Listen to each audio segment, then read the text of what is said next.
Maybe I'm a bit of a dinosaur, but I still hand sketch everything. From paper and pencil through to hammer, anvil, and fire. We're working with other very qualified tradesmen and putting together materials that work together to make it feel like it is an historic site and that it works also in a modern setting. You want to be able to look outside and feel that your outside creates your inside and vice versa. And in doing so, you want to be able to look outside and feel that you are in one with the nature. It's a groundbreaking in history-making project, certainly in Ontario and I think within Canada. And it is quite unique because there's nothing else like it.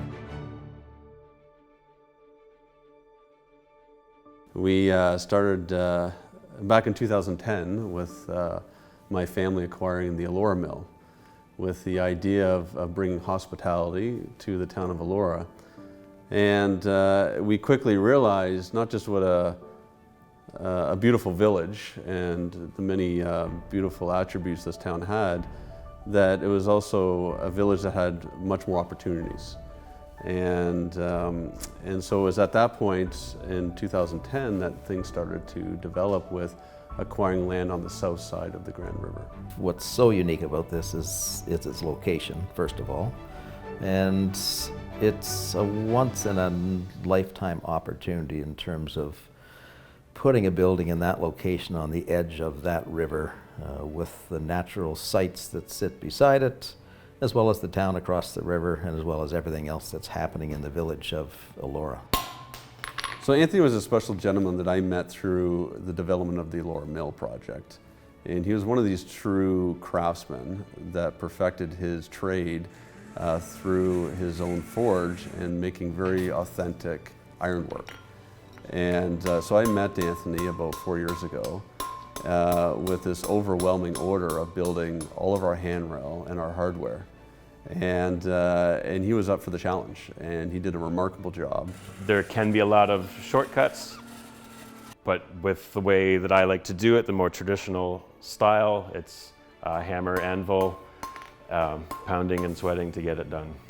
Brian from Ben Stonemasons, again another true craftsman from the area that painstakingly took every stone and chipped it to the right size, laid it for the Elora mill, and have asked him to do the same for the condominium development. We look forward to restoring this area with a modern feel, but with a very much historic aspect to it. On the first project, we hired a great design team, Bill Hicks and Lori Morris, and we maintained that team through to the next phase. From an interior design aesthetic, we tried to bring the natural colors in here. We brought the blues, the greens, the blacks, the metals, and the metals are to sparkle, to reflect both the sun and any water glistening. We've sold thousands of condos in the southwestern Ontario, and this is a special one. We've been at it for over close to 2 years, a year and a half, with the architect, the designer, and the developer, builder himself,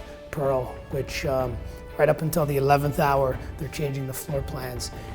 They do not want to see any wasted space, and they want nothing but the best. And we're excited to be launching and getting this to market soon. This is a project that we're going to take a lot of care and effort into.